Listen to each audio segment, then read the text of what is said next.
promessa. Você creu em Jesus Cristo para a salvação da tua alma e obedeceu às águas do batismo?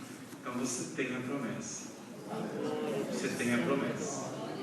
O que talvez você não tenha e não sabe expressar é a linguagem, diversidade de línguas ou outro idioma. Isso é um dom, mas a promessa está escrito em 1º capítulo aos Efésios, no verso 13, que falava do batismo.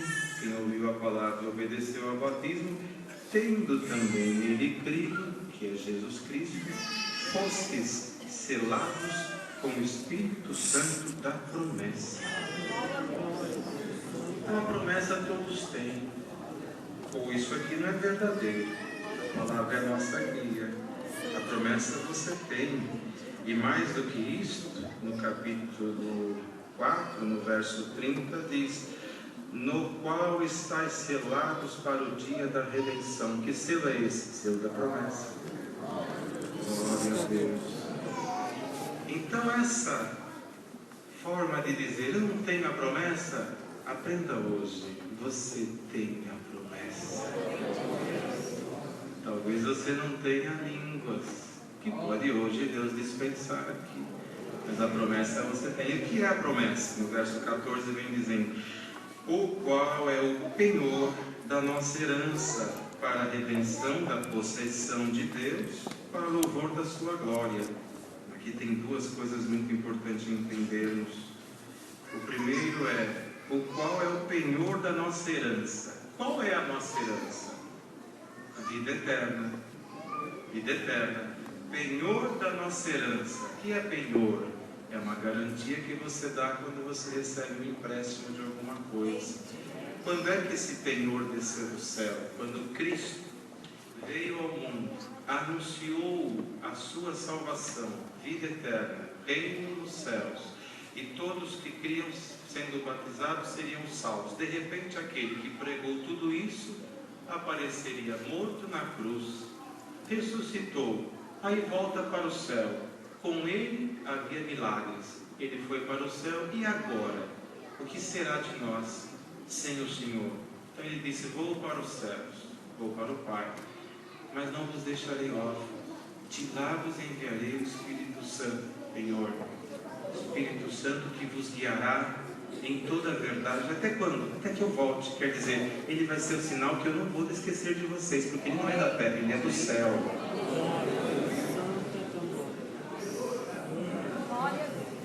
Para a redenção da possessão. Possessão é posse. Nós temos, irmãos, o direito de posse de um lugarzinho no céu, mas ainda não alcançamos. E para receber esta posse, nós temos que chegar lá. Para chegar lá é só com a vinda de Cristo. E como é que eu tenho a certeza que Cristo volta? O Espírito Santo está aqui como penhor. Ele está aqui. O Senhor vai voltar porque é dele. Ele tem que voltar para buscar o que é dele. Aleluia. Glória a Jesus. Glória a Deus. Então isso que nós sentimos aqui, essa virtude que visita a igreja, é o Espírito Santo. Isso é virtude. É a virtude que nós temos. É importante entendermos uma coisa muito sagrada, irmãos, que o inimigo das nossas almas, e as visitas que estão aqui porventura ouvem falar de inimigo, vai dizer: pô, tem inimigo, não. Entenda bem uma coisa: o nosso inimigo não é o nosso patrão, não é o nosso vizinho, não é o nosso parente que não é crente. Até muitos falam criatura para quem não é crente. Vamos aprender? Vamos aprender. Busca de dons é para aprender, não? Esse culto é culto para nós ter aumento de Deus, como disse o apóstolo Paulo. Aumento de Deus quer dizer crescer, mas aumentar Deus é... Como é que aumenta Deus? Se ele é infinito, sempre tem algo mais para crescer. Então chamamos de criatura quem não é batizado. É uma forma indelicada de dizer, porque criatura é algo que o Criador criou. Todos nós somos feituras de Deus, criaturas do Senhor. A diferença é que somos filhos. E aí o povo fala: todos são filhos de Deus. Engano. Está escrito na palavra, e a palavra é nossa guia, não é invenção da congregação. Diz assim, que os filhos são aqueles que receberam o Espírito de adoção que está em Cristo, que clama por Abba Pai. Em Cristo fomos adotados. O adotado tem direito do legítimo, portanto a herança é nossa, e nos fizemos filhos. E aí está a diferença. Glória ao nome do Senhor. Então existe algo muito importante a entender, e a igreja, principalmente a juventude, preste atenção, porque quem é o nosso inimigo então? Se não é o patrão, o vizinho, quem não gosta de nós? Nós não vemos a pessoa que nos persegue como inimigo, e quem vê está errado, porque toda criatura é boa, está escrito na palavra. O que não é bom é o espírito que toma ela, é aquele espírito que não é bom, mas tirou ele, entrou Cristo, ele é bom, não é, irmão? Então ele não é nosso inimigo. Nosso inimigo, com licença, peço licença para a igreja, para falar para a pessoa entender, é o diabo. Desculpe, esse nome não deve ser nem falado muitas vezes. Tem irmãos que usam tanto falar o nome dele, irmão, isso não cabe a nós, você falar de Cristo, mas que a pessoa entenda. Quando falarmos inimigo é ele, tá bom? Já vai entender que é ele. O nome dele não vamos mais pronunciar aqui. Temos prazer de falar o nome dele.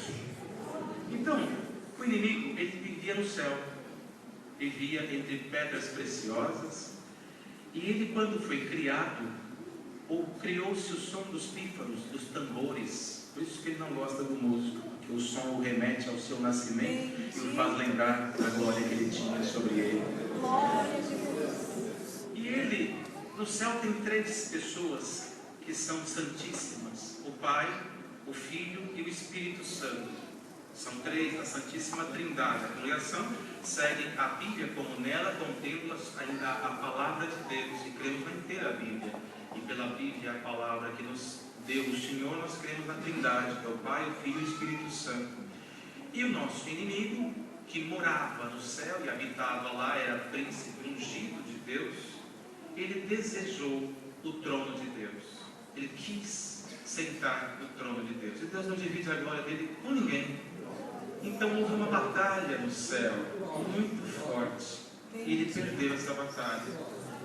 E a vida do universo, com relação à vida humana, em todo o universo, resume em 3 batalhas. A primeira, contra Deus, ele perdeu.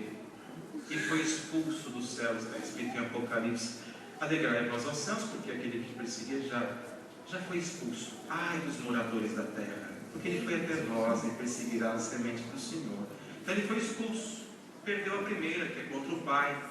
Vindo na terra, ele venceu o homem, Adão, o primeiro homem, que foi feito à imagem e semelhança de Deus. Ele se achou príncipe. Por quê? Porque ele venceu a criatura de Deus, a primícia que Deus fez com as mãos, porque tudo que existe no universo foi feito pela palavra, mas o homem foi feito com a mão de Deus e o assopro da sua boca. E o inimigo achou-se poderoso. Eu venci a maior criação de Deus. Então veio Cristo, que era o verbo que estava dentro de Deus, que quando ele falava façamos, tudo acontecia. Esse verbo se transformou em carne no ventre de Maria virgem e nasceu homem, o Deus homem. Segunda batalha em Jerusalém, tentou a Cristo, crucificou a Cristo, sepultou a Cristo, e 3 dias ele ficou sepultado. E nós aqui vamos só meditar numa coisa. Isso aqui não é ensinamento, não é mandamento, não é posicionamento da congregação, mas olha bem estas festas do mundo: 3 dias de festa e no 4º dia de cinzas. Por quê? 3 dias comemoraram talvez a morte de alguém que não podia viver, mas quando perceberam a ressurreição, era Deus, as cinzas caíram na terra. Será que não é isso?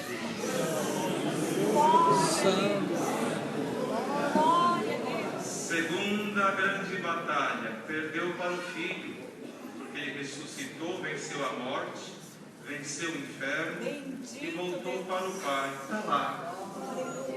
Tem mais uma batalha. Então, moço, igreja, só tem mais uma, não tem mais.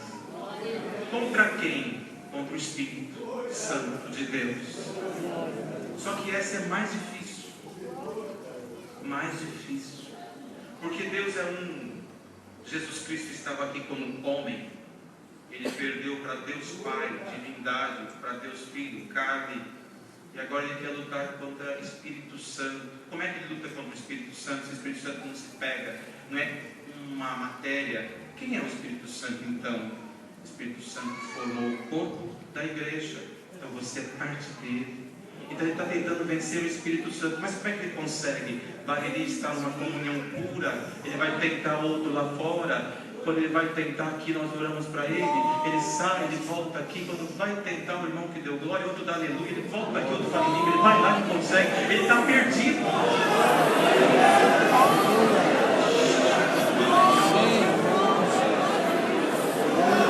Aleluia, glória a Deus. E essa batalha está por terminar. Glória a Deus.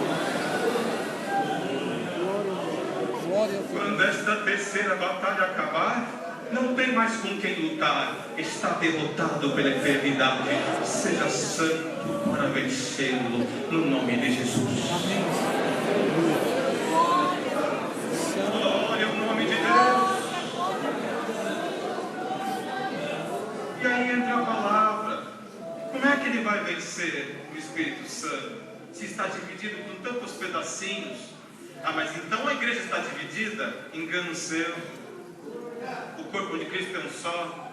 Quando nós vamos nas Santas Ceias, que já estão se aproximando, os servos de Deus partem como o corpo de Cristo. Para alguém é um pão comum, para outro é o corpo. Quando ele lança a mão daquele pedaço, o corpo, ele se torna um só. Na boca está a igreja, na face da terra, é um só.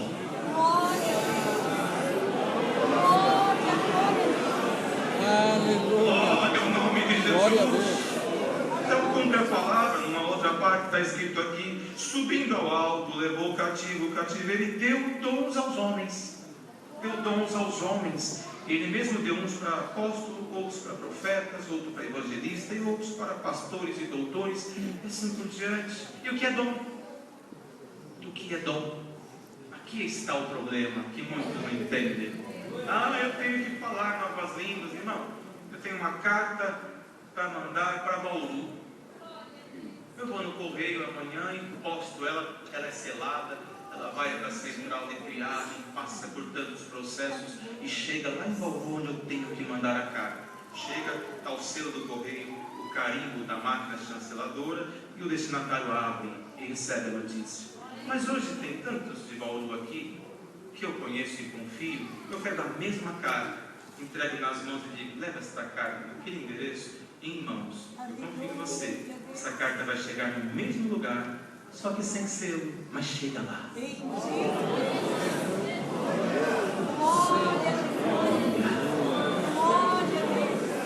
Então você pode olhar para a igreja, ter irmãos aqui com 40 anos de batizado, que nunca falou novas línguas, mas ele está indo para o destino certo. Nova Jerusalém. Importa que alguém está te levando em mãos, porque dom não leva para o céu, o que leva é Cristo. Glória ao nome de Deus. Então o que é que nós temos que entender? Que o Senhor deu dons aos homens. Não podemos falar que Deus emprestou dom. Deus dá dom.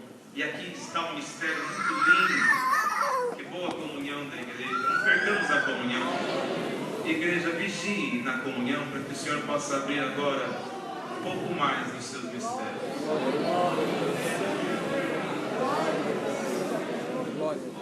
Porque Deus deu, não emprestou mesmo, porque dom foi criado para homens, para carne. Por mais que isso choque o teu entendimento, você tem que entender isso. Dom foi criado para nós, carne. Dom é algo divino que se manifesta no material, como o santuário e as leis que foram escritas em tábuas de pedra, foram escritas, tinha sua glória. Como maior glória terá aquelas que veio pelo Espírito através de Cristo, diz a palavra. Ora, dom foi criado para aquilo que é material. Por quê? Dom é uma coisa, virtude é outra. Dom é diferente de virtude. Os dois coincidem, muitas vezes estão juntos, mas são duas coisas distintas. A virtude, ela manifesta no que é material e permanece nele, pela consagração do que é espiritual. Quando Davi disse: O meu cálice transborda. Que cálice é esse? O coração. Ele enche de tanta glória, ele transborda para aquilo que é externo. E quando que nós encontramos fundamento? Eliseu foi